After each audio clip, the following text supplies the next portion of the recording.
आहे, काय सांगता? समोर बघा.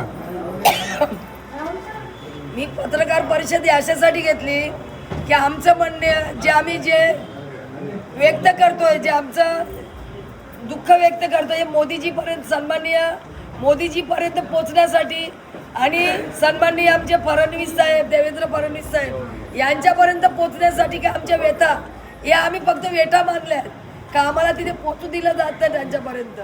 सन्माननीय मोदी साहेबांपर्यंत आमच्या व्यथा या समजल्या पाहिजे.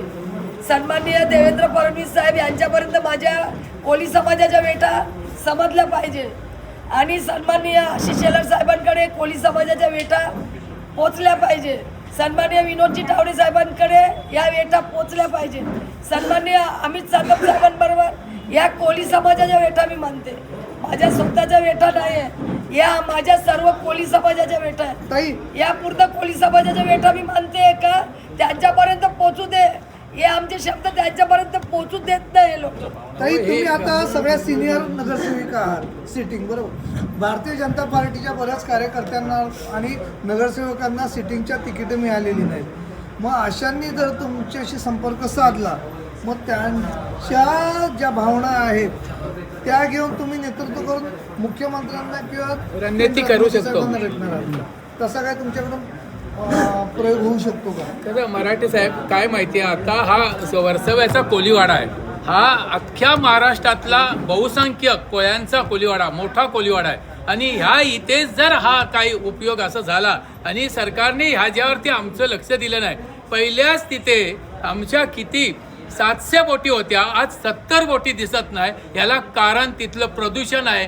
या इथे लक्ष कोणीच दिलं नाही. या प्रदूषणामुळे आमच्या सगळ्या बोटींचा नाश होतोय. त्याच्यानंतर आमचा मूलभूत जो प्रश्न आहे तो आरक्षणाचा.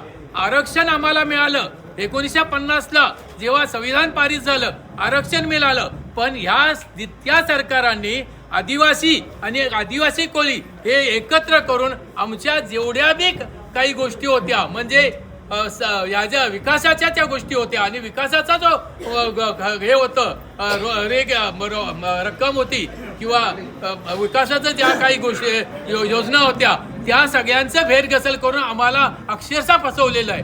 आणि ह्याच्यामुळे आम्हाला जातीचे दाखले मिळत नाहीत.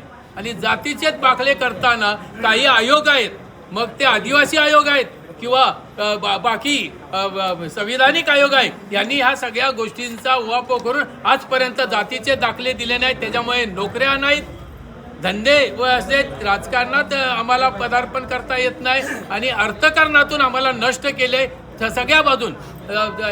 धक्क्या ह्याच्या बोटीतून आम्हाला सर्व प्रॉब्लेम करून हे केलेलं आहे. एवढ्यापर्यंत हे करत आहे. सूत्रांचा विचार केलेला नाही सीट देताना.